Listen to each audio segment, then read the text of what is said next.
આજે આપણે last point જોવાનો છે ઝિંકનું એક્સટ્રેક્શન અને એક એલિંગહામ ડાયાગ્રામ. બરાબર, એ પોઈન્ટ 2 પૂરા કરીએ એટલે ચેપ્ટર પૂરું થશે. પછી આપણે નવું ચેપ્ટર છે એ પી બ્લોક ચાલુ કરશું. પી બ્લોક. હવે એક્સટ્રેક્શન ઓફ ઝિંક એટલે ઝિંકનું નિષ્કર્ષણ કરવાનું છે. હે શું કેસ? આમ જ ચાલુ કરશો કે વિડિયો મોકલશો? પી બ્લોક આમ જ ચાલુ કરશો કે વિડિયો મોકલશો? પી બ્લોક ને પી બ્લોક એક યારે બે કામ કરીશું. 15મો સમૂહ હોય ચાલુ કરીશ, 16મો સમૂહ હોય ચાલુ કરીશ. માન કે 15મો સમૂહ આમાં ચાલુ કરીશ ને તો 16મા સમૂહનો વિડીયો મોકલીશ.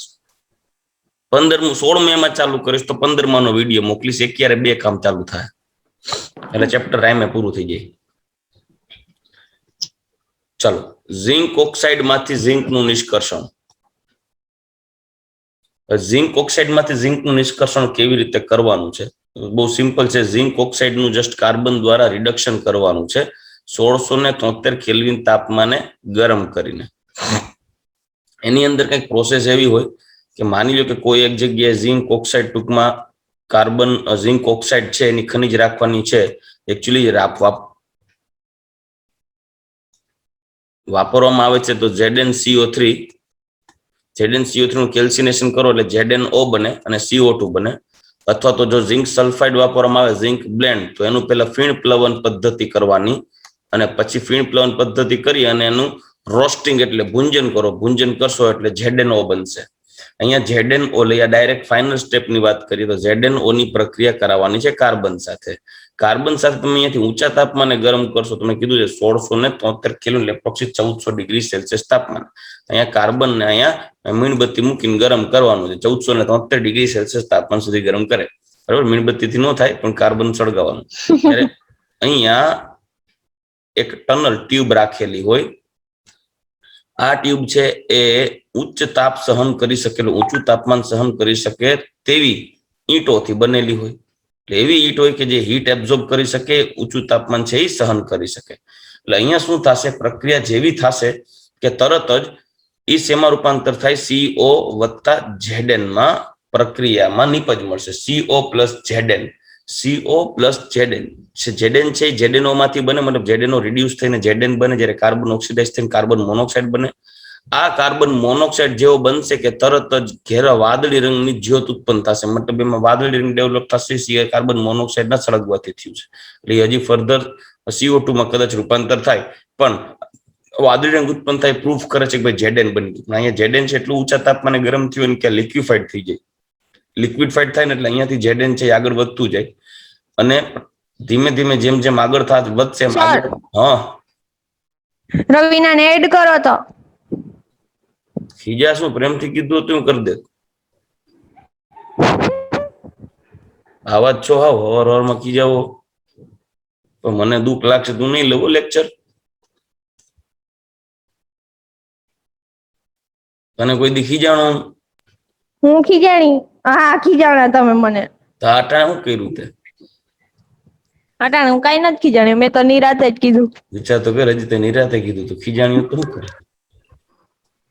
ચાલો, આ એક નોઝલ છે. એની અંદરથી આ સાઈડથી માનો કે ઠંડુ પાણી પસાર કરવામાં H2O અને અહીંયાથી H2O છે એ ગરમ બહાર નીકળે. કેમ કે જેવું પાણી ફરશે એટલે અહીંયાથી પાણી ગરમ થશે. અહીંયા એકચ્યુઅલમાં કેવું છે? Zn છે એટલા તાપમાને ગરમ થયું હોય ને કે અહીંયા પેલા ગેસિયસ એટલા ઊંચા તાપમાને ગરમ થાય. કેમ કે ઝિંકનું ઉત્કલન બિંદુ નીચું છે, તમને ખ્યાલ હોય તો. એટલે એટલું ઊંચા તાપમાને ગરમ થાય કે ઝિંકની પણ અહીંયા વેપર બને અને એ વેપર ધીમે ધીમે આગળ વધશે. હળવે હળવે ઠંડી થતી જાય. અહીંયા છે એકદમ ઠંડી પડશે અને અહીંયાથી તમને Zn છે એ પ્યોર ફોર્મમાં મળી જાય. એની અંદર થોડીક આર્સેનિકની અશુદ્ધિ હોય. એ આર્સેનિકની અશુદ્ધિ છે એ અહીંયાથી ગેસિયસ ફોર્મમાં બહાર નીકળશે. કેમ કે હજી ઠંડી નહીં પડે, ગેસિયસ ફોર્મમાં બહાર નીકળી જશે અને અહીંયા Zn મળશે. એક સિમ્પલ મેથડ છે, આપણે ડિટેલમાં એટલું જવાનું નથી.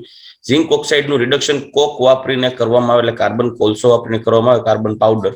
આ કિસ્સામાં તાપમાન અથવા ગરમી અને કોલસા એટલે કોપરના કિસ્સા કરતા વધારે ઊંચું હોય છે. હીટ છે કોપરના કિસ્સા કરતા વધારે ઊંચું. કોપરમાં જે ગરમી આપીએ છીએ એના કરતા વધારે. ગરમ કરવાના હેતુ માટે ઓક્સાઇડની કોક અને માટી સાથેના નાની ઈંટો બનાવવામાં વપરાય છે. ગરમ કરવાના હેતુ માટે ઓક્સાઇડની કોક અને માટી સાથે નાની ઈંટો બનાવવામાં વપરાય છે. આ સ્ટેટમેન્ટ છે કે ઉપર નથી પડતું, પણ કોઈ વાંધો નહીં, જાવ દે. સ્ટેટમેન્ટ તમારે કઈ યાદ રાખવાની જરૂર નથી, જસ્ટ એટલું ઉપરની ઇન્ફોર્મેશન ઇનફ છે. ZnO પ્લસ કાર્બન ઊંચા તાપમાને ગરમ કરો, Zn પ્લસ CO. ધાતુનું નિસ્યંદન માટે કરવામાં આવે છે અને ઝડપી શીતન કરીને એકઠી કરવામાં આવે છે. પહેલા તમને અહીંયા ધાતુ મળે, ધાતુ ઇમ્પ્યુરિટી યુક્ત ધાતુ હોય જ હજી, જે શીતન એટલે ઠંડુ પાડી. મેં તમને કીધું ને ઠંડુ પાડવામાં આવે, બરાબર. અહીંયા પેલા શરૂઆતમાં ઊંચા તાપમાને ગરમ કર્યું એટલે ગેસિયસ ફોર્મમાં હોય, જે અહીંયા ઠંડુ પાડી લિક્વિફાઈડ થઈ જશે અને અહીંયા લિક્વિડ Zn ઝિંક મળે. જે ઠંડુ પાડી સોલિડિફાઈડ થાય ને એ સોલિડ ઝિંકનું H2SO4 સાથે પ્રક્રિયા કરી અથવા તો જે ઇમ્પ્યોર ઝિંક છે એનું ઇલેક્ટ્રોલિસિસ પદ્ધતિ દ્વારા વિદ્યુત વિભાજન પણ કરી શકો. અધરવાઇઝ છે બાષ્પ નિશ્ચય વેક્યુમ ડિસ્ટિલેશન જેવી પ્રોસેસથી પણ એનું શુદ્ધિકરણ કરી શકો. ચાલો નેક્સ્ટ પોઈન્ટ. ઝિંકનો ઉપયોગ, તો કે ઝિંક છે એ આયર્ન પર જસતનો ઢોળ ચડાવવો પડે. જસત એટલે ઝિંક, આયર્ન ઉપર જસત એટલે ઝિંક ઉપર, લોખંડ ઉપર ઝિંકનું કોટિંગ કરવામાં આવે, જેને ગેલ્વેનાઇઝિંગ કહેવાય. આ ગેલ્વેનાઇઝિંગની પ્રોસેસની અંદર લોખંડને કટાતું છે ઝિંક દ્વારા રોકી શકાય, એટલે કે જે ગેલ્વેનાઇઝ્ડ પતરા બનવામાં આવે એનું આયુષ્ય વધારી શકાય, કેમ કે એના ઉપર સળગતાથી કાટ ના લાગે.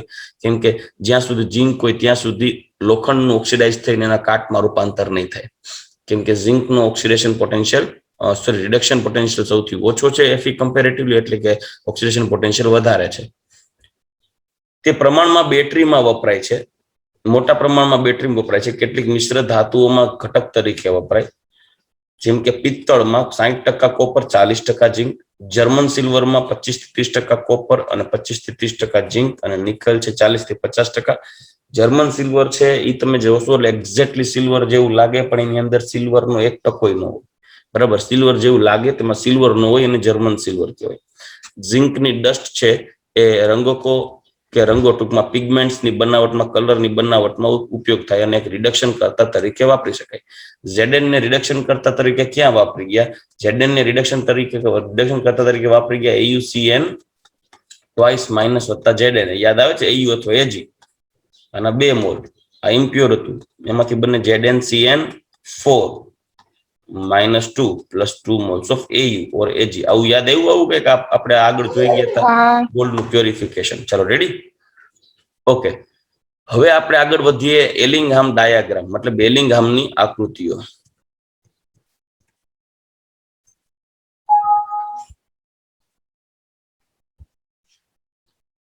એલિંગહામ ડાયાગ્રામ પેલી વસ્તુ શું કરવાને બનાવવામાં આવ્યો એના વિશે આપણે ચર્ચા કરી. એલિંગહામ ડાયાગ્રામ બનાવવાની એની જરૂર શું હતી?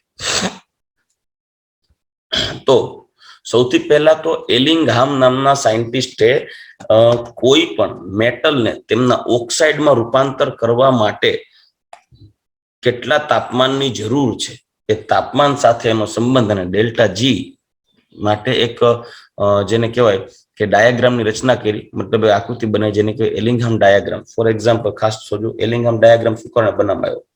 દાખલા તરીકે મારી પાસે એક મેટલ છે M, એની પ્રક્રિયા કરવામાં આવે છે ઓક્સિજન સાથે, બરાબર. અને પ્રક્રિયાથી માની લ્યો કે આવું થાય છે, આ 2M અને 3O, 3/2 O2 આ ગેસ, અહીંયા સોલિડ. માનો કે અહીંયા બને છે M2O3 સોલિડ, આવું એક બને છે. મારે એક મેટલનો ઓક્સાઇડ બનાવવાનો છે, સંભળાય છે ને બધાને? મારે મેટલનો ઓક્સાઇડ બનાવવાનો છે. આ મેટલનો ઓક્સાઇડ બનાવવો છે, તો આ પ્રક્રિયા માટે ડેલ્ટા S કેવું થાય? ગ્રેટર ધેન 0 કે લેસ ધેન 0? ખાલી કોઈ કહેશે? આ પ્રક્રિયા માટે ડેલ્ટા S લેસ ધેન 0 થાય ને, ઋણ થાય, નેગેટિવ થાય. કારણ કે તમે જોઈ શકો છો કે અહીંયા વાયુમય ઘટકણ અવેલેબલ છે, જ્યારે નિપજ તરફ વાયુમય ઘટકણ અવેલેબલ નથી. તો આનો ડેલ્ટા Ng છે ને, ડેલ્ટા Ng લેસ ધેન 0 આવજો. નિપજના વાયુરૂપ મોલ માઇનસ પ્રક્રિયકના વાયુરૂપ મોલ. નિપજના વાયુરૂપ મોલ 0 છે, પ્રક્રિયકના વાયુરૂપ મોલ 1.5 મોલ છે, 1.5 O2 એટલે કે 3/2 O2. It means delta Ng આવશે -1.5. મતલબ ડેલ્ટા Ng લેસ ધેન 0. યાદ કરો, મેં એવું કીધું હતું કે જો ડેલ્ટા Ng ગ્રેટર ધેન 0 હોય ને તો ડેલ્ટા S વધે એટલે ગ્રેટર ધેન 0 થાય. ડેલ્ટા Ng લેસ ધેન 0 હોય તો એન્ટ્રોપી ઘટે, ડેલ્ટા S લેસ ધેન 0 થાય. યાદ આવે છે? તો આ પ્રક્રિયા દરમિયાન એન્ટ્રોપીમાં ઘટાડો થાય. હવે જો હું આ મારે પ્રક્રિયા કરવી છે, ક્યારે આપમેળે થશે ક્યારે નહીં થાય એ તો હરી જાણે. બરાબર. એટલે પણ આ પ્રક્રિયા આપણે કરવી છે તો એના માટે, અને ખાલી એક મેટલ ઓક્સાઇડ છે તો દુનિયામાં મેટલ એક જ નથી, ઘણી બધી છે. બરાબર. તો દરેક મેટલ, ઇવન નોન મેટલ માટે પણ, મેટલ હોય કે નોન મેટલ હોય, તેને એમના ઓક્સાઇડમાં રૂપાંતરણ કરવા માટે એસ્પેશિયલી ડેલ્ટા જી ને ધ્યાનમાં લેવો પડે, કેમ કે ડેલ્ટા જી લેસ ધેન 0 હોય તો જ પ્રક્રિયા આગળ વધશે. જ્યાં સુધી ડેલ્ટા જી ગ્રેટર ધેન 0 હશે ત્યારે પ્રક્રિયા આગળ થશે નહીં, કેમ કે યાદ કરો આપણે કીધું કે આપમેળે થતી પ્રક્રિયા માટે ડેલ્ટા જી લેસ ધેન 0 હોવું જરૂરી છે. જો ડેલ્ટા જી ગ્રેટર ધેન 0 હશે તો પ્રક્રિયા નહીં થાય. તો આપણે કામ કરીએ, ગિબ્સ હેલ્મહોલ્ટ્ઝ ઇક્વેશનનો યુઝ કરીએ. ગિબ્સ હેલ્મહોલ્ટ્ઝ ઇક્વેશન છે delta G is equal to delta H minus T delta S. આપણે માનો કે મેટલ ઓક્સાઇડ બનાવો છે તો મેટલ ઓક્સાઇડ માટે ડેલ્ટા એસ કેવું થઈ ગયું, અહીંયા લેસ ધેન 0 થઈ ગયું કે એન્ટ્રોપી ઘટી ને. જોજો ડેલ્ટા એસ છે એ નેગેટિવ હોય, ડેલ્ટા એસ છે જો એ નેગેટિવ હોય તો માઇનસ ટી ડેલ્ટા એસ ની વેલ્યુ કેવી થઈ જશે? પોઝિટિવ થઈ જશે. આ સમજાય કે નહીં? કેમ કે આ માઇનસ છે ઓલરેડી, અને આમાં તમે અહીંયા જો માઇનસ નાખો તો માઇનસ માઇનસ પ્લસ થઈ જાય, તો delta H plus T delta S આવું થઈ જશે ને, plus T delta S plus value આવશે. તો અહીંયા જે આની વેલ્યુ આવશે, આટલાની જે વેલ્યુ આવશે એ આવશે પોઝિટિવ, ધન મૂલ્ય આવે. અને ડેલ્ટા જી, તો ડેલ્ટા એચ નું મૂલ્ય તમારે પ્રક્રિયા દરમિયાન ડેલ્ટા એચ નું મૂલ્ય ને આધારે ડેલ્ટા જી નું મૂલ્ય જોઈ છે. બરાબર. તો હવે આ પ્રક્રિયામાં ઇમ્પોર્ટન્સ ટેમ્પરેચરનું ક્યાં છે, હવે ઈ જોવાનું છે. ઇમ્પોર્ટન્સ છે ટેમ્પરેચરનું ક્યાં છે? તો જોજો, માનો કે ડેલ્ટા એચ ની વેલ્યુ નેગેટિવ છે, ડેલ્ટા એચ ની વેલ્યુ નેગેટિવ છે ને ટી ડેલ્ટા એસ ની વેલ્યુ છે એ પોઝિટિવ છે. ઇન કેસ માનો કે આ પ્રક્રિયા દરમિયાન એન્ટ્રોપી ઘટે છે તો, બરાબર, તો પોઝિટિવ છે, તો અહીંયા નેગેટિવ વેલ્યુ વત્તા ટી ડેલ્ટા એસ. તો ટી ડેલ્ટા એસ ની વેલ્યુ, આ ટી ડેલ્ટા એસ ની વેલ્યુ આના કરતા આ ટી ડેલ્ટા એસ મૂલ્ય ઊંચું હોઈ જશે. આ પોઝિટિવ છે અને આ કેવું છે? નેગેટિવ. આ ડેલ્ટા એચ છે, આ ટી ડેલ્ટા એસ છે, આ પોઝિટિવ છે. જો ટી ડેલ્ટા એસ નો ગુણાકાર, ટી ડેલ્ટા એસ નું મૂલ્ય ડેલ્ટા એચ કરતા વધી જાય તો ડેલ્ટા જી કેવું આવશે? ગ્રેટર ધેન 0 કે લેસ ધેન 0? ગ્રેટર ધેન 0 છે તો એ પ્રક્રિયા આપમેળે થાય નહીં. તો તમારે શું કરવું પડે? ડેલ્ટા એચ તો વધવું હોય તો વધે, કેમ કે એ તો પ્રક્રિયા ઉપર આધારિત છે, પણ તમે શું કરશો? ટી ડેલ્ટા એસ ની વેલ્યુ ઘટાડવી તો ડેલ્ટા એચ કરતા ટી ડેલ્ટા એસ નાનો કરી નાખો, તમારે શું કરાય? તો કે તમે એન્ટ્રોપી નો ચેન્જ કઈ નહીં કરી શકો, પણ તમે શું ફેરફાર કરી શકો? ટેમ્પરેચર નો ફેરફાર કરી શકો કે નહીં? તાપમાનમાં વધારો કે ઘટાડો, આ પ્રક્રિયામાં તાપમાનનો ઘટાડો ફરજિયાત કરવો પડે એમ છે. અહીંયા તાપમાનનો ઘટાડો ફરજિયાત કરવો પડશે. તો કોઈ પ્રક્રિયામાં તાપમાનનો વધારો કરવાથી કે કોઈ પ્રક્રિયામાં તાપમાનનો ઘટાડો કરવાથી જો ડેલ્ટા જી ની વેલ્યુ જ્યારે લેસ ધેન 0 થશે ત્યારે એ પ્રક્રિયા સરળતાથી એના ઓક્સાઇડમાં રૂપાંતર થઈ શકશે. તો એના માટે શું કર્યું છે? એલિંગહામ નામના વ્યક્તિએ જુદી જુદી આકૃતિઓ બનાવી. એ હકીકતમાં આકૃતિ નથી, એ ડેલ્ટા જી વિરુદ્ધ ટી નો આલેખ છે. ડેલ્ટા જી વિરુદ્ધ ટી નો આલેખ છે. એલિંગહામ ડાયાગ્રામ એટલે એક ટાઈપનો delta G 0, actually delta G 0 વિરુદ્ધ ટી નો આલેખ છે. ચોખવટ કરું છું, ડેલ્ટા જી નોટ પ્રમાણિત મુક્ત ઉર્જા વિરુદ્ધ ટેમ્પરેચર નો આલેખ છે. ડેલ્ટા જી 0 વિરુદ્ધ ટી નો આલેખ દોરી દીધો છે. આ ડેલ્ટા જી વિરુદ્ધ ટી નો આલેખ જુદી જુદી ધાતુઓને તેમના ઓક્સાઇડમાં કે કાર્બન જેવા અધાતુને તેમના ઓક્સાઇડમાં રૂપાંતર કરવા માટે નો આલેખ દોર્યો છે. મતલબ ટેમ્પરેચરની સાથે તેના ડેલ્ટા જી ના મૂલ્યમાં શું મૂલ્ય મળે છે? ડેલ્ટા જી 0 નું મૂલ્ય મૂકતા ગયા. તાપમાનના વધારા સાથે ડેલ્ટા જી નું મૂલ્ય શું થાય છે? મૂકતા ગયા.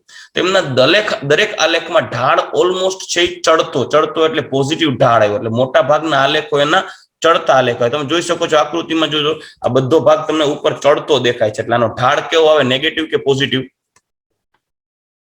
પોઝિટિવ. એટલે આનો આવો આલેખ દોર્યો, ડેલ્ટા જી 0 વિરુદ્ધ ટી નો આલેખ, અને એમના મૂલ્યો ડેલ્ટા જી ના મૂલ્ય જોયા. અને એને જોયું કે તાપમાનના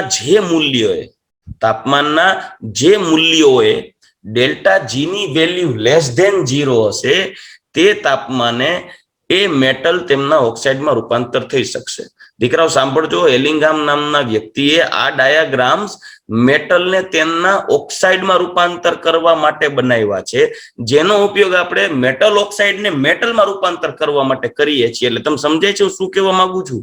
ઊંધી પ્રક્રિયા માટે આપણે ઉપયોગ કરીએ છીએ, પણ આને બનાવ્યા છે મેટલને તેના ઓક્સાઇડમાં રૂપાંતર કરવા માટે. ચાલો, ક્લિયર?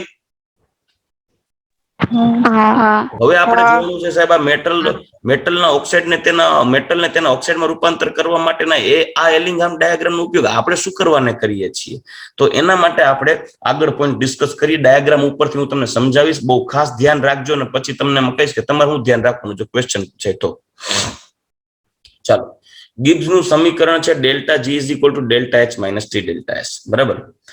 તો delta G is equal to delta H minus T delta S ની મદદથી ઉષ્મીય ધાતુ કર્મ પ્રક્રિયામાં થશે કે નહીં તેની રજૂઆત કરી શકે. મતલબ કે થર્મલી, મતલબ કે તાપમાનના ફેરફાર સાથે ઉષ્માગતિકીય પ્રક્રિયા થશે કે નહીં, મતલબ કે પ્રક્રિયા આગળ વધશે કે નહીં, મતલબ કે લાઈક મેટલ ઓક્સાઇડ બનાવો છે તો મેટલ ઓક્સાઇડ બનશે કે નહીં એ ચેક કરવા માટે એલિંગહામ ડાયાગ્રામનો ઉપયોગ કરવામાં આવે. જેમાં જો ડેલ્ટા જી ની વેલ્યુ લેસ ધેન 0 હશે તો પ્રક્રિયા સ્થાયી અને આપમેળે થાય. પણ જો ડેલ્ટા જી ની વેલ્યુ પોઝિટિવ ઓર લેસ નેગેટિવ એટલે નેગેટિવ મૂલ્ય કેવું હોય, ઓછું, નિયર ટુ 0, બરાબર, તેવી પ્રક્રિયા અસ્થાયી અને આપમેળે ન થાય. ચાલો, આટલી વસ્તુ તો ક્લિયર છે ને? આવી વાત કરી છે ઉષ્માગતિશાસ્ત્રના 8મા નિયમમાં.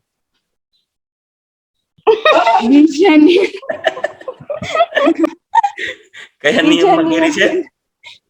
બીજા નિયમમાં. બીજો નિયમ. હા, તો 5મો નિયમ કયો છે એનો? તમે ગોતવાના છો હમણાં.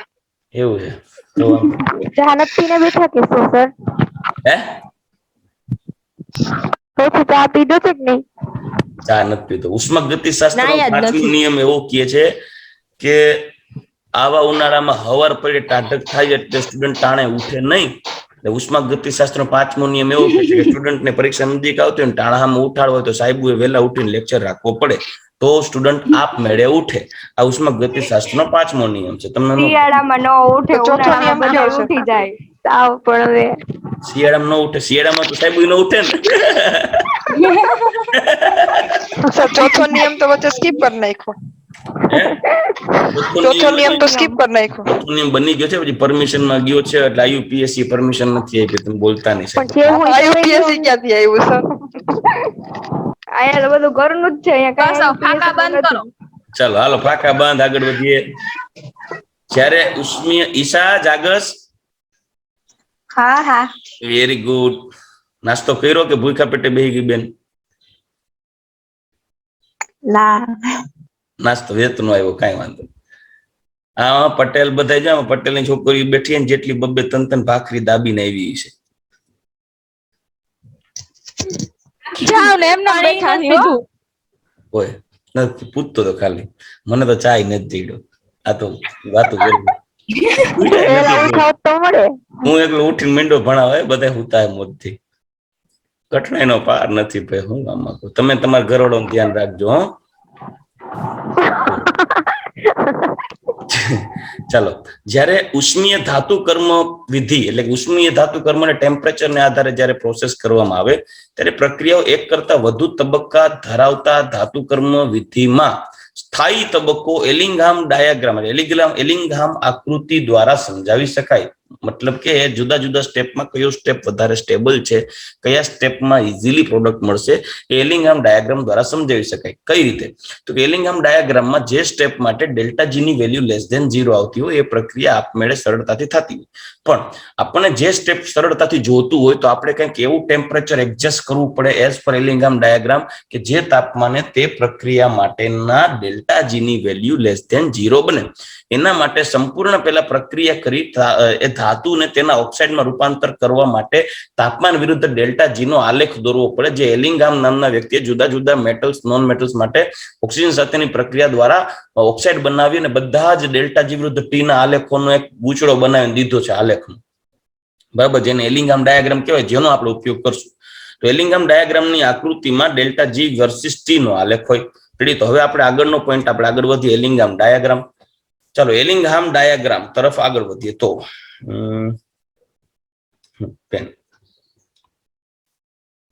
અહીંયા તમે જોઈ શકો છો એલિંગહામ ડાયાગ્રામમાં આ જે સ્ટેપ છે, અહીંયા આ જે સ્ટ્રેટ લાઈન આપણે ચડાવીએ તો અહીંયા ડેલ્ટા જી ની વેલ્યુ કઈ છે? ડેલ્ટા જી ની વેલ્યુ 0 છે કે નહીં?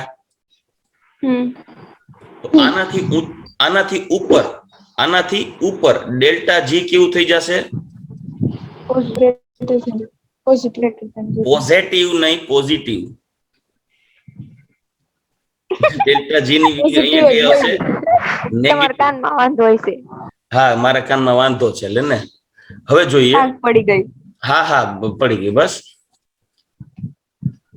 હવે જોઈએ ખાસ આ પ્રક્રિયામાં તમને 4 અલગ અલગ મેટલ્સ માટે એકચ્યુઅલી ડાયાગ્રામ તમે જોશો. એકચ્યુઅલી ડાયાગ્રામ જોવો ને તમે એલિંગહામની, તો તેમાં તો બધા મેટલ, નોન મેટલ, કાર્બન બધા માટે આપેલું છે, એટલે ગૂંચડો હોય.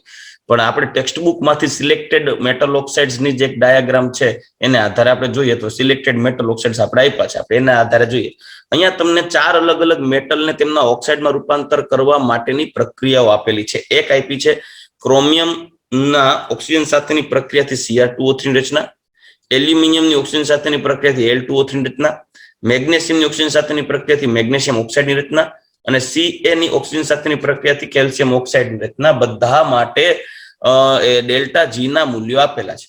પણ બીજું કઈ આગળ આપણે વિચારીએ અને ચર્ચા કરીએ એની પહેલા આપણે ડિસ્કશન કરીએ કે આ 4 મેટલ ઓક્સાઇડ બનાવે છે એમાં સૌથી સરળતાથી કોને મેટલ ઓક્સાઇડ બનાવ્યા? આ 4 ના જે મેટલ ઓક્સાઇડ બન્યા એમાં સૌથી ઇઝીલી મેટલ ઓક્સાઇડ કોણ બનાવે છે? કેલ્શિયમ. શું કરવાને? સરસ, વધુ છે. ઓકે, તો આમાંથી મને એ પણ સમજાવજો કે કેલ્શિયમ છે, કેલ્શિયમ જોજો, આ કેલ્શિયમ છે એની ઓક્સિજન સાથે પ્રક્રિયા કરાવી 1/2 O2 લખું અથવા તો 2 મોલ્સ ઓફ લખીએ આપણે, કેમ કે 2 મોલ દીઠ તમને વેલ્યુ આપેલી છે ડેલ્ટા જી ની, 2 O2 લખીએ અને એમાંથી મળે છે મને CaO ના 2 મોલ. આના માટે ડેલ્ટા જી ની વેલ્યુ આપેલી છે -1200 ટેન્ટેટિવ. તો જો મારે આ પ્રક્રિયા આવી કરવી હોય 2 મોલ્સ ઓફ CaO એમાંથી બને Ca, 2 મોલ્સ ઓફ Ca અને O2, તો આનો ડેલ્ટા જી કયો થાય? +1200. તો આમાંથી કઈ એવી મેટલ છે કે જે સરળતાથી તેના ઓક્સાઇડમાં રૂપાંતર પામી? કેલ્શિયમ. તો એવી રીતે કઈ મેટલ છે કે જેના ઓક્સાઇડને સરળતાથી વિઘટન કરીને ધાતુમાં રિડ્યુસ કરી શકાતી નથી? Calcium oxide. કેમ કે જો એના કેલ્શિયમને તેના ઓક્સાઇડમાં રૂપાંતર કરવા માટે -1200 ટેમ્પરેચર જોઈએ, તો એ જ કેલ્શિયમ ઓક્સાઇડનું પાછું વિઘટન કરવા માટે પ્રક્રિયા ઊંધી વિચારવાની, તો એનો ડેલ્ટા જી માઇનસ નો પ્લસ થઈ જાય, તો ડેલ્ટા જી ની વેલ્યુ તો બહુ પોઝિટિવ આવ્યું. અને હમણાં જ આપણે કીધું કે જેમ ડેલ્ટા જી ની વેલ્યુ પોઝિટિવ હશે તેમ તે પ્રક્રિયા સરળતાથી થાય નહીં. ચાલો, રેડી? ઓકે. અચ્છા, બીજી વસ્તુ જોજો. મારી પાસે એક છે MgO વત્તા O2, it gives MgO. Hello, ready? આ પ્રક્રિયા છે 2MgO2 2MgO. આના માટે ડેલ્ટા જી ની વેલ્યુ આપેલી છે -1100. તો MgO નું વિઘટન કરવું હોય અને 2 Mg અને O2 બનાવવું હોય તો આના માટે ડેલ્ટા જી ની વેલ્યુ માઇનસ ના બદલે +1100 થાય કે નહીં? સાચું કે ખોટું? આ 2 પ્રક્રિયા છે, હું એનો સરવાળો કરું છું. શું કરું?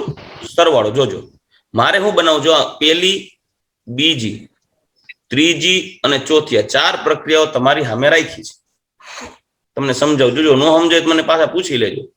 હવે મારે પ્રક્રિયા છે એમાં મેગ્નેશિયમ ઓક્સાઇડ ને Mg માં કન્વર્ટ કરવો છે.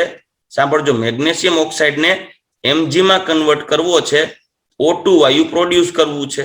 હાલો, આનો ડેલ્ટા જી બોલી જાઓ. ડેલ્ટા જી 0 બોલી જાઓ. ડેલ્ટા જી 0 છે, બધે બોલી જાઓ.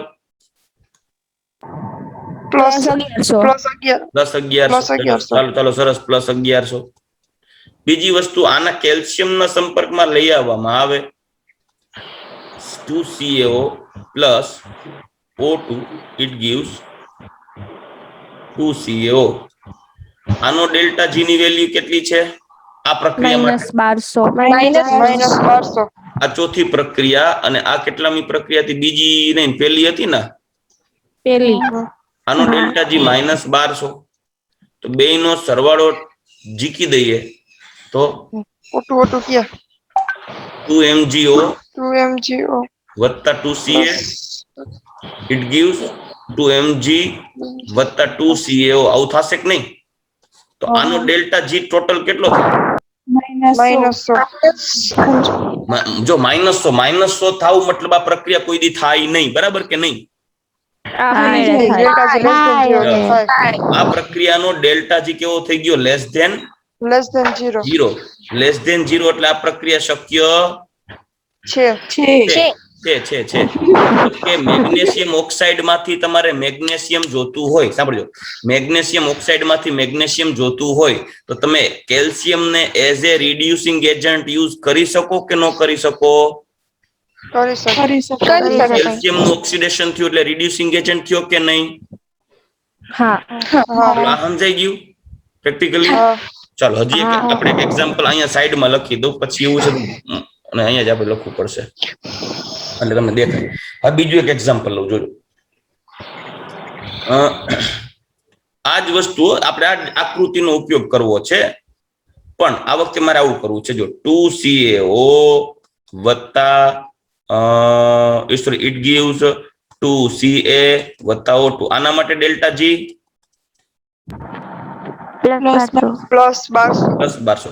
આપણે જે ઊંધું પ્રક્રિયા કરી, એક પ્રક્રિયા ઊંધી લઈ લઈ, mg અહીંયા ઊંધી પ્રક્રિયા કરી, હવે mg વાળી પ્રક્રિયા લઈ લેજે એલિંગહામ ડાયાગ્રામ ની મદદથી. 2mg + O2 it gives 2mgO. આના માટે ડેલ્ટા જી -1100 એનો કરીએ સરવાળો તો 2CaO plus mg 2mg it gives 2mgO plus 2Ca. બગાસા ખામાય વાંદરી, બરાબર? તો ડેલ્ટા જી શું આવશે? +100. આ પ્રક્રિયા શક્ય નથી. મતલબ કે મેગ્નેશિયમ છે એ કેલ્શિયમ ઓક્સાઇડ નું રિડક્શન કરી શકે નહીં, પણ કેલ્શિયમ છે એ મેગ્નેશિયમ ઓક્સાઇડ માટે as a reducing agent use કરી શકાય. તો એલિંગહામ ડાયાગ્રામ માંથી શું બુદ્ધિ આવેલી આપણે કે ભાઈ તમારે કોઈ ધાતુના ઓક્સાઇડ નું રિડક્શન કરવું હોય, સાંભળજો, તમારે જો કોઈ ધાતુના ઓક્સાઇડ નું રિડક્શન કરવું હોય તો તે ધાતુ કરતા નીચેની તરફ, સાંભળજો, તે ધાતુ કરતા નીચેની તરફ જે ધાતુ હોય તેનો રિડ્યુસિંગ એજન્ટ તરીકે ઉપયોગ કરવો, બરાબર કે નહીં? એ ધાતુના ઓક્સાઇડ ને ધાતુમાં રૂપાંતરિત કરવો, સમજાય ને? ધાતુના ઓક્સાઇડ ને ધાતુમાં રૂપાંતરિત કરવો છે, ઊંધું કરવું છે, સમજાય છે? આપણે એલિંગહામ ડાયાગ્રામ શું શીખડાયું? ધાતુને તેના ઓક્સાઇડમાં રૂપાંતર કરતા શીખડાયું છે. પણ આપણે ધાતુના ઓક્સાઇડમાંથી ધાતુ જોતો હોય, મતલબ ધાતુના ઓક્સાઇડને રિડ્યુસ કરવો હોય તો તમારે તે ધાતુના ઓક્સાઇડના એલિંગહામ ડાયાગ્રામની નીચેની બાજુએ જેનો ડાયાગ્રામ હોય તેવા દરેકે દરેક તત્વો રિડ્યુસિંગ એજન્ટ તરીકે યુઝ કરી શકાય. સમજાય છે? આ સિમ્પલ અને સોબર વાત, બરાબર? હવે જોજો, ક્રોમિયમ નું ઓક્સિડેશન કરવું હોય તો એના માટે એપ્રોક્સિમેટલી 800 માઇનસ છે કે નહીં? બરાબર. પણ આ જ વસ્તુ મારે Cr2O3 ને ઊંધો Cr માં રૂપાંતરિત કરવું હોય તો એનો ડેલ્ટા જી કેટલો થાત? +800. હવે હું એલ્યુમિનિયમ વાળી આ પ્રક્રિયા સીધી વાપરું, આને ઊંધી કરું તો આનો +800 ને નીચે એલ્યુમિનિયમ વાળી -950 આ પ્રક્રિયાને આપણે ઊંધું વિચારીએ, 2Cr2O3 it gives 2Cr plus 3/2O2. આ પ્રક્રિયા માટે ડેલ્ટા જી કેવો થઈ જાય? +800. હવે એના માટે આ પ્રક્રિયા એલ્યુમિનિયમ વાળી વિચારીએ તો બે નો સરવાળો કરીએ તો Cr2O3 વત્તા 2Al આવું થઈ જાય કે નહીં? it gives Cr અને Al2O3. તો આનો -900 +800 -900 કેટલા થાય? 200. આ સમજાય છે ને શું સમજાવવા માંગુ છું? મતલબ કે ક્રોમિયમ ઓક્સાઇડ નું રિડક્શન કોણ કરી શકે? એલ્યુમિનિયમ મેગ્નેશિયમ કરી શકે? કેલ્શિયમ કરી શકે? લાંબી ટૂંકી હાડાબાર એલિંગહામ ડાયાગ્રામમાં ધાતુના ઓક્સાઇડ નું રિડક્શન કરીને ધાતુ મેળવવી હોય તો તમારે એના માટે કયું રિડ્યુસિંગ એજન્ટ યુઝ કરાય? તો ધાતુના ઓક્સાઇડ નું રિડક્શન કરીને ધાતુ મેળવવી હોય તો તે ધાતુના ઓક્સાઇડની નીચેની બાજુએ એલિંગહામ ડાયાગ્રામમાં જે મેટલ્સ કે નોન મેટલ્સ આવતા હોય તેનો as a reducing agent use કરી લેવો. ક્લિયર? બરાબર કે નહીં? હા હવે સાંભળો, આની અંદર એક ઇમ્પોર્ટન્ટ પોઈન્ટ છે, પોઈન્ટ એ. એ બહુ ઇમ્પોર્ટન્ટ છે, ખાસ જોઈએ આપણે. પોઈન્ટ એ, આ બિંદુ, આ ટેમ્પરેચર એક છે, ટેમ્પરેચર આપ્યું છે અહીંયા તમે જોઈ શકો છો. અહીંયા એક ટેમ્પરેચર આપ્યું છે ટેન્ટેટિવ 1600 ની આસપાસ, 1500, 1550, 1600 ની આસપાસ. રેડી કે નહીં?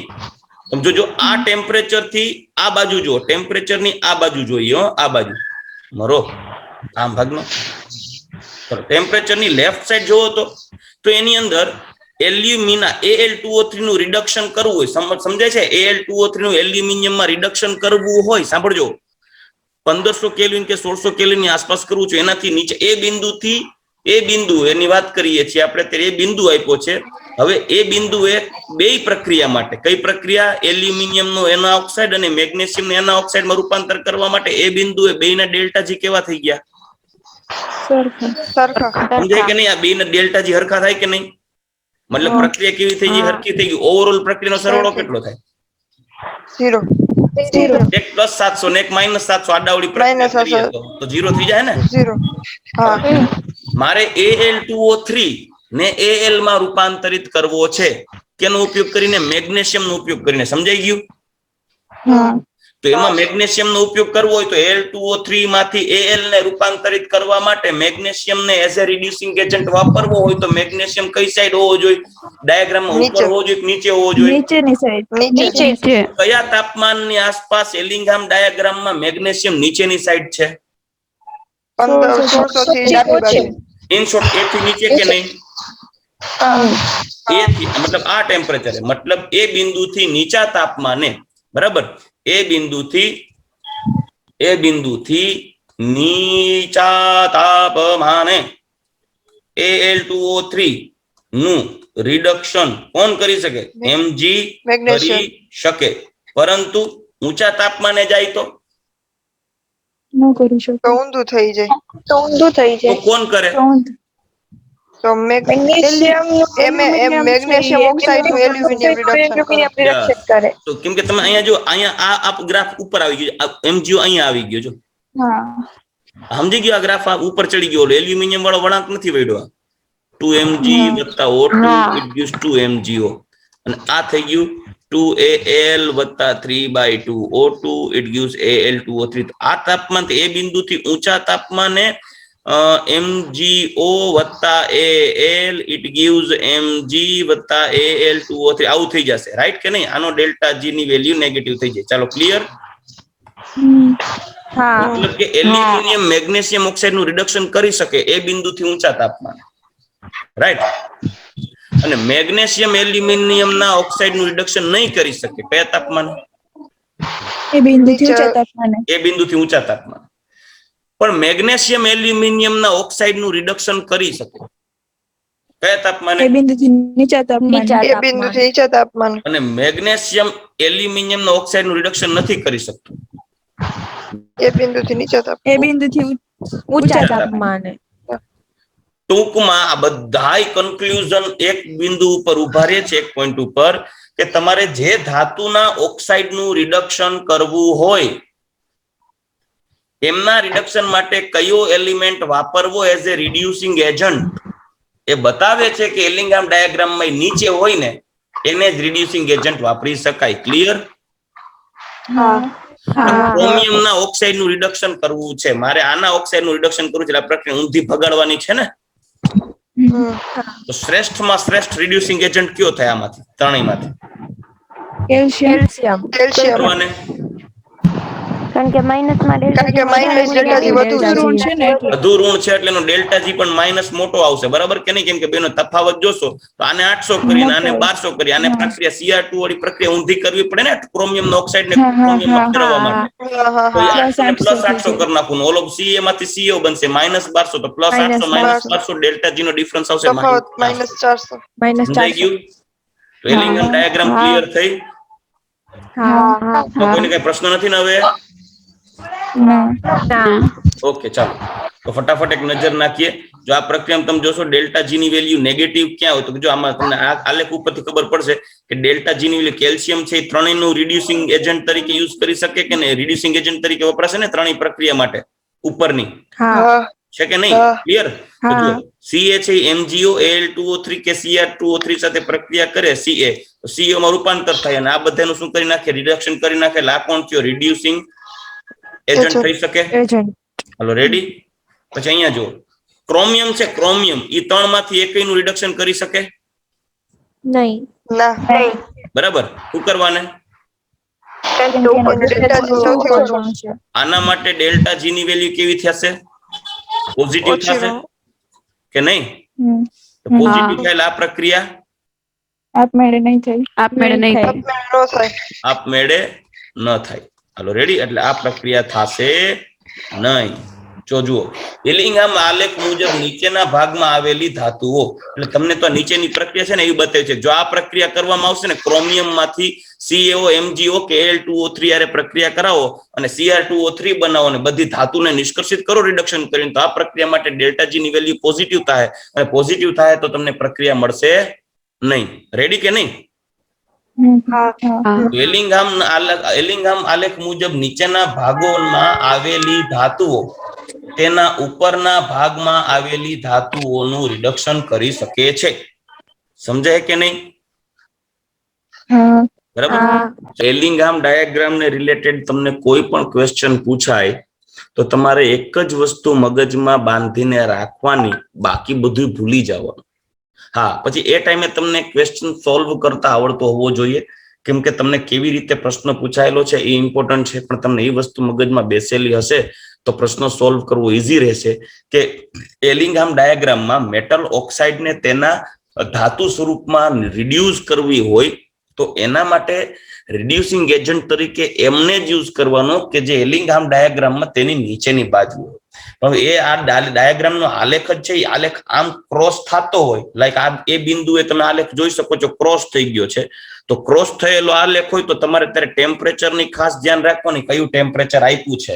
પછી ટેમ્પરેચર જોઈને કહેવાનું કે અહીંયા, કેમ કે તમે જોજો 1600 થી નીચા તાપમાને છે એ મેગ્નેશિયમ છે, એ એલ્યુમિનાનું રિડક્શન કરી શકે. જ્યારે 1600 થી ઊંચા તાપમાને છે એ મેગ્નેશિયમ એલ્યુમિનાનું રિડક્શન ના કરી શકે, પણ એલ્યુમિનિયમ મેગ્નેશિયમ ઓક્સાઇડનું રિડક્શન કરી શકે. સમજાય કે નહીં? પકડીને ચાલજો. મગજમાં એક જ યાદ રાખવાનું, આલેખ જોવાનું અને આલેખ ઉપરથી નક્કી કરવાનું કે કોણ નીચેની બાજુ છે. એ શ્રેષ્ઠ એવો રિડ્યુસિંગ એજન્ટ તરીકે કન્સિડર કરી શકાય. હા, જેટલો વધુ નીચે હશે એલિંગહામ ડાયાગ્રામમાં, એમ એની as a reducing agent property કેવી હશે? વધારે સારી હશે. ચાલો રેડી? તો એલિંગહામ ડાયાગ્રામ, એલિંગહામના આલેખ મુજબ નીચેના ભાગમાં આવેલી ધાતુઓ તેમના ઉપરના ભાગમાં આવેલી ધાતુના ઓક્સાઇડનું ધાતુમાં શું કરી શકે છે?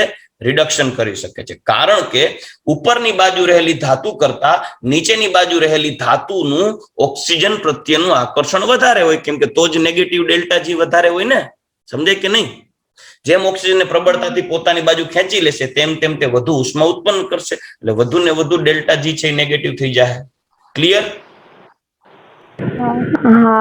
નીચેની બાજુ રહેલી ધાતુ છે એમના ઓક્સાઇડની ઓક્સિજન પ્રત્યેની આકર્ષકતા ખૂબ જ વધારે હોય ઉપરની બાજુ કરતા.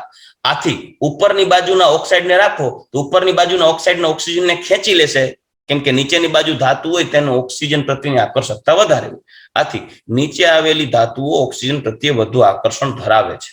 એક્ઝામ્પલ તરીકે એલ્યુમિનિયમ ધાતુને Cr2O3 ના સંપર્કમાં લઈ આવીએ તો Cr2O3 નું રિડક્શન કરી શકાય, પરંતુ MgO અને CaO નું રિડક્શન ના કરી શકાય. સમજાઈ ગયું? એલ્યુમિનિયમ ક્રોમિયમ નું ઓક્સિડેશન કરી શકે, ક્રોમિયમ ટ્રાયોક્સાઇડ નું રિડક્શન કરી શકે, પણ એલ્યુમિનિયમ MgO કે CaO નું રિડક્શન ન કરી શકે. સમજાઈ ગયું? એલ્યુમિનિયમ MgO નું રિડક્શન કરી શકે, પણ એ બિંદુથી ઉપર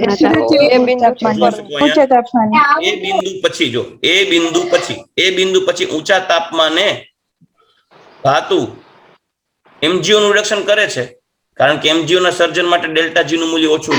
સમજાઈ ગયું કે નહીં? હવે એલ્યુમિનિયમ કરતા MgO માટે ઓછું ઋણ થઈ ગયું કમ્પેરેટિવલી એલ્યુમિનિયમ કરતા. હાલો રેડી? આપણે જોઈ ગયા. આમાં કોઈ પ્રશ્ન નથી ને? આ જ પ્રશ્ન અહીંયા વિચારી જો. અહીંયા આ એક બીજો એલિંગહામ ડાયાગ્રામ આપ્યો છે કાર્બનના રિડ્યુસિંગ એજન્ટની પ્રોપર્ટી તરીકે. હવે જુઓ, અહીંયા તમને 710 ડિગ્રી ટેમ્પરેચર આપ્યું છે, ડિગ્રી સેલ્સિયસમાં. હવે તમને અલગ અલગ આલેખ આપેલા છે, એક CO2 અને CO2, એક CO2 ને CO2 ને એક CO2 અને 2CO, આ ત્રણ અલગ અલગ આકૃતિ આપી છે 1 2 અને 3. હવે જો આલેખ મુજબ, અચ્છા આ આલેખો તમે જોવો છો એના ઉપરથી એક વસ્તુ ક્લિયર કરો, સૌથી શ્રેષ્ઠ રિડ્યુસિંગ એજન્ટ અત્યારે C+O2 CO માં કાર્બન શ્રેષ્ઠ રિડ્યુસિંગ એજન્ટ બને કે નહીં? હા કેમ કે ડેલ્ટા જી ઊંચા તાપમાને વધુ કેવો થતો જાય છે. આવું કોણ છે? ચાલો હવે તમે એક સિમ્પલ વસ્તુ છે, એક આ કાર્બન ને પકડીએ 3rd નંબર વાળી અને એક આ કાર્બન ને પકડીએ જે CO છે, તો 710 કેલ્વિન કરતા ઊંચા તાપમાને કોણ શ્રેષ્ઠ રિડ્યુસિંગ એજન્ટ થયો? C+O2 કાર્બન શ્રેષ્ઠ રિડ્યુસિંગ એજન્ટ થયો ને? હા 710 કરતા નીચા તાપમાને તમારે આ આલેખ નહીં જોવાના, આ આલેખ જોવાના કે નહીં? હા તો આ આલેખમાં અહીંયા 2CO અહીંયા છે, બરાબર કે નહીં? હા હા અને 2C+O2 2CO આ અહીંયા છે, તો આમાં 710 કેલ્વિન કરતા નીચા તાપમાને શ્રેષ્ઠ રિડ્યુસિંગ એજન્ટ કોણ છે? Carbon monoxide. Carbon monoxide. આના ઉપરથી આ પ્રશ્ન સોલ્વ થઈ જાય. ક્લિયર? નીચેની બાજુએ સારો રિડ્યુસિંગ એજન્ટ તરીકે કન્સિડર થાય, ઉપરની બાજુએ સારો રિડ્યુસિંગ એજન્ટ ન ગણાય. બરાબર? તન્વી, હા કોણ દેકારો કરે છે ઘરમાં? હું કઈ અમારા ઘરમાં કોઈ નથી, હવે કોઈ દેકારો નથી કરતું. અચ્છા હા, ત્યાં તું છો, એમાં તું હોય પછી કોણ કરે? ભૂલી ગયો. પણ મારા ઘર કોઈ નાનકડું છે જ નહીં, કોણ દેકારો કરે? આગળ વધી. આલેખ મુજબ તારાથી નાનું કોણ છે તન્વી? પણ હું એકલી છું, હું એકલા કેટલા દેકારા કરી શકું? જોજી આટલું દેકારો કરે છે. ચાલો, આલેખ મુજબ ઊંચા તાપમાને જો 710 ડિગ્રી સેલ્સિયસ કે તેનાથી ઊંચા તાપમાને કાર્બનનું ઓક્સિડેશન માટે ડેલ્ટા જી નું મૂલ્ય વધુ ઋણ છે. એટલે આ વાત આવે છે, સમજે છે કે નહીં આ વાત? ક્લિયર? વધુ ઋણ છે, કાર્બનનું ઓક્સિડેશન વધુ ઋણ છે, આ આલેખની વાત કરીએ છીએ. અને તેથી ઊંચા તાપમાને એટલે આગળ ઊંચા તાપમાને કાર્બન સારો રિડ્યુસિંગ એજન્ટ તરીકે વપરાય. 710 કેલ્વિન કરતા ઊંચા તાપમાને કાર્બન શ્રેષ્ઠ રિડ્યુસિંગ એજન્ટ તરીકે યુઝ થઈ શકે. ચાલો ક્લિયર? હા. પણ 710 કેલ્વિન કરતા નીચું તાપમાન હોય તો કોણ શ્રેષ્ઠ રિડ્યુસિંગ એજન્ટ થાય? Carbon monoxide. 710 કેલ્વિન થી નીચા તાપમાન કાર્બન મોનોક્સાઇડ નું ઓક્સિડેશન ડેલ્ટા જી વધુ ઋણ છે, મતલબ અહીંયા વધુ ઋણ છે આ કાર્બન મોનોક્સાઇડ નું ઓક્સિડેશન. આથી નીચા તાપમાને એટલે કે T710 ડિગ્રી સેલ્સિયસ કરતા નીચા તાપમાને કાર્બન મોનોક્સાઇડ શ્રેષ્ઠ રિડ્યુસિંગ એજન્ટ છે. ચાલો રેડી? ઓકે, હા બોલ પ્રગતિ, તું કઈક બોલતી હતી બેન? ઓકે, એલિંગહામ ડાયાગ્રામની મર્યાદા શું છે? તો કે પ્રક્રિયાના વેગ વિશે માહિતી ન આપે.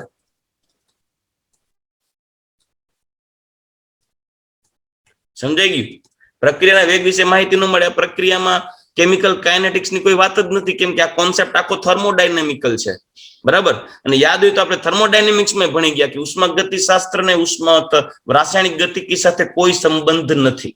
એટલે ઉષ્માગતિશાસ્ત્ર જે છે એનો યુઝ કરતા હોવાથી એલિંગહામ ડાયાગ્રામ વિશે પ્રક્રિયાની સરળતા જણાવશે, આપમેળે થશે કે નહીં એ જણાવશે, પણ આમાં કોણ રિડ્યુસિંગ એજન્ટ થશે એ જણાવશે. પ્રક્રિયા ક્યારે અને કેટલી ઝડપે થશે એના વિશે કોઈ માહિતી મળતી નથી. આ એક એલિંગહામ ડાયાગ્રામની મર્યાદા છે. અને બીજી મર્યાદા ઔદ્યોગિક પ્રક્રિયાઓને આધારે, કેમ કે આ પ્રક્રિયા બધી ઔદ્યોગિક છે, ઔદ્યોગિક પરિણામોને આધારે પરિણામો પરથી ડેલ્ટા G0 નું એક્યુરેટ એટલે સચોટ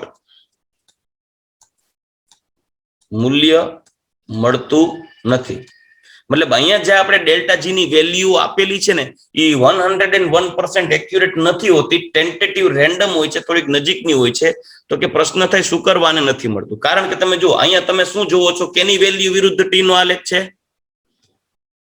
ડેલ્ટા G0. ડેલ્ટા G0 મેળવો તો ડેલ્ટા G બરાબર ડેલ્ટા G0 વત્તા RTLN. કે આવું યાદ આવે છે? આવું કોઈ ફોર્મ્યુલા હતું? તો RTLN કે ઉપરથી ડેલ્ટા G નું મૂલ્ય મેળવવું પડશે ને, ડેલ્ટા G0 નું. ડેલ્ટા જી 0 મેળવવા માટે આ ડેલ્ટા જી ની વેલ્યુ કેવી લેવી પડે? શૂન્ય લેવી પડે તો જ કે મળે ને. ખરેખર વાસ્તવિકતા એવી છે કે અહીંયા કે નો આવે, QC આવે. હવે જો સંતુલન ને લઈએ ને, સંતુલન પ્રક્રિયા સંતુલિત કરી નાખો ને, ડેલ્ટા જી કેવું થઈ જાય? 0. ત્યારે ડેલ્ટા જી 0 બરાબર -RT ln k થઈ જાય કે નહીં? મતલબ આ પ્રક્રિયા છે a plus b it give c plus d. આ પ્રક્રિયા સંતુલન હોય ને તો k મળે, k મળે તો ડેલ્ટા જી મળી, તો પાકું કે નહીં? ડેલ્ટા જી ની એક્ઝેક્ટ વેલ્યુ મેળવવા માટે સંતુલિત પ્રક્રિયા સંતુલન પ્રાપ્ત કરી, સંતુલન એસ્ટાબ્લિશ કરીને સ્ટેબલ રહેવી જોઈએ કે નહીં? તો જ તમને ડેલ્ટા જી એક્યુરેટ મળી જાય ને. પ્રક્રિયાને હક લેવા દેહો, સંતુલન આવવા દેહો તો ડેલ્ટા જી ની સાચી વેલ્યુ મળશે કે નહીં? અહીંયા અમે પ્રક્રિયામાં ચોખવટ કઈ પ્રક્રિયાની વાત કરીએ છીએ આપણે બધી? આખું મેટલ એક્સટ્રેક્શન મેથડ છે. ઘરે હરખ હાટું થઈને તો પ્રક્રિયા કોઈ કરતા નથી. લેલાય તો કે એ થોડાક નવરી ના ટાઈમ ન જતો કરીએ એવું કોઈને હરખ થાય છે? નો થાય. આ બધી પ્રોસેસ છે એ આખી metal extraction method industrial process છે. તો ઇન્ડસ્ટ્રીઝ ની અંદર કોઈ સામે આવીને એમ થોડી કે ભાઈ ધાતુ તું નિરાયતે સંતુલિત થઈ જાય, એવું હોય તો પાછો વળી જાય, તેલ લેવા ગયા મારા રૂપિયા બગડ્યા, તો એવું કોઈ દી કોઈ વિચારે? નો વિચારે. એ શું કરે? જેવી ધાતુ મળે એવી તરત શું કરી લઈએ? બહાર કાઢી નાખીએ કે નહીં? આમ જેવી ધાતુ મળે બહાર કાઢી લઈએ, જેવી ધાતુ મળે બહાર કાઢી લઈએ. એટલે સંતુલન હક જ ન લેવા દે. પ્રક્રિયા કયા દિશામાં ભાગ્યા કરે? Very good. પ્રક્રિયા પુરોગામી દિશામાં આયલા જ રાખે, આગળ જ વધ્યા કરે, આગળ જ વધ્યા કરે. મતલબ સંતુલન ઘડીકમાં એસ્ટાબ્લિશ જ ના થાય, સંતુલન બનવા જ ન દે. આથી ડેલ્ટા જી ની વેલ્યુ એક્ઝેક્ટ, ડેલ્ટા જી 0 ની વેલ્યુ એક્ઝેક્ટ મળી શકે નહીં. ચાલો સમજાઈ ગયું? તો આ એલિંગહામની ડાયાગ્રામ ની મર્યાદા છે કે એમાં રહેલા ડેલ્ટા જી ની વેલ્યુ એક્ઝેક્ટલી હોતા નથી. તો મર્યાદા છે જે આમાં લખી નથી, એટલે મેં તમને લખી દીધી છે, જે એકચ્યુઅલી થિયરી નથી લખી મેં. બરાબર? ઓકે. ટેક્સ્ટ બુકમાં એલિંગહામ ડાયાગ્રામ વાંચશો ને તો જિંદગી ગોટે ચડી જાય. ટેક્સ્ટ બુકમાં એલિંગહામ ડાયાગ્રામ ન વાંચતા. ફ્લક્સ એક લાસ્ટ પોઈન્ટ જોઈ લે, એક્સ્ટ્રા નાખી દઉં. ફ્લક્સ જે આપણે આગળ જોઈ ગયા, ફ્લક્સ 3 ટાઈપના હોય: એસિડિક, બેઝિક અને ન્યુટ્રલ. કોઈ પણ અશુદ્ધિ, જે અશુદ્ધિ છે એ અશુદ્ધિને દૂર કરવા માટે, તેને પિગલિત સ્વરૂપે દૂર કરવા માટે એની અંદર ફ્લક્સ એડ કરવામાં આવે છે, જેને અવસાદક કહેવાય. જો અશુદ્ધિ બેઝિક હોય તો તેમાં એસિડિક ફ્લક્સ નાખવામાં આવે, અશુદ્ધિ એસિડિક હોય તો એમાં બેઝિક ફ્લક્સ નાખવામાં આવે. લાઈક આયર્ન હતું, આયર્નનું નિષ્કર્ષણ કર્યું, એમાં સિલિકાની અશુદ્ધિ હતી જે એસિડિક હતી, તેમાં ફ્લક્સ તરીકે કેલ્શિયમ ઓક્સાઇડ નાખ્યો, કેલ્શિયમ કાર્બોનેટનું વિઘટન કરાવીને. જ્યારે કોપરમાં સિલિકાની અશુદ્ધિ હતી, તો સિલિકાની અશુદ્ધિને દૂર કરવા માટે આપણે એની અંદર કોપરમાં સિલિકા કહેવાય ગયું. કોપરમાં માનો કે એફઈઓની અશુદ્ધિ હતી પાયરાઇટ્સમાં, તો એફઈઓની અશુદ્ધિને દૂર કરવા માટે આપણે એમાં બહારથી સિલિકા નાખ્યું હતું ફ્લક્સ તરીકે. ઇન શોર્ટ ઓવરઓલ બે પ્રક્રિયામાં મળશે સિલિકેટ, જે સ્લેગ સ્વરૂપે દૂર થઈ જશે. તો એસિડિક ફ્લક્સ ક્યારે ઉમેરવામાં આવે? તો કે જ્યારે છે બેઝિક અશુદ્ધિ દૂર કરવી હોય ત્યારે acidic flux, like basic impurity CaO છે તો SiO2 ને ફ્લક્સ તરીકે એડ કરી સ્લેગ રૂપમાં દૂર થઈ શકાય. આ સ્લેગ તરીકે ફ્લક્સ તરીકે સિલિકા વાપરી શકાય, ફોસ્ફરસ પેન્ટોક્સાઇડ વાપરી શકાય. બેઝિક ફ્લક્સ ની વાત કરીએ તો એસિડિક અશુદ્ધિને દૂર કરવી હોય, લાઈક એસિડિક અશુદ્ધિ હોય તો બેઝિક ફ્લક્સ નાખો, જે આપણે Fe માં જોઈ ગયા હતા, તો કેલ્શિયમ સિલિકેટ મળે. આમાં બેઝિક ફ્લક્સ તરીકે તમે CO અને મેગ્નેશિયમ ઓક્સાઇડ નાખી શકો. ન્યુટ્રલ ફ્લક્સ છે એ શું કરશે? તો કે વિદ્યુત વિભાજનને સરળતા બનાવવા માટે, ગલનબિંદુ નીચું લઈ જવા માટે ન્યુટ્રલ ફ્લક્સ વાપરવામાં આવે છે. હોલ એરાઉન્ડ પદ્ધતિની અંદર એલ્યુમિનાનું ગલનબિંદુ નીચું લાવવા, તો તેનો ઉપયોગ વિદ્યુતીય રિડક્શનમાં પિગલિત તાપમાન ઘટાડવા, એટલે ગલનબિંદુ નીચું લાવવા, મુક્ત આયન ઉત્પન્ન કરવા, વાહકતા વધારવા માટે થાય છે. ચાલો ક્લિયર? યાદ હોય તો આપણે હોલ હેરાઉલ્ટમાંની પ્રોસેસ જોઈ ગયા હતા. AlF3 છે Al2O3 સાથે પ્રક્રિયા કરે, પહેલા તો રિડ્યુસ થાય, એટલે F2 બને, Al2O3 સાથે પ્રક્રિયા થાય ને AlF3 બનાવે ને ઓક્સિજન દૂર કરે. યાદ આવે છે કઈ? ઓકે. તો ફાઇનલી આપણે આ ચેપ્ટર પૂરું કર્યું.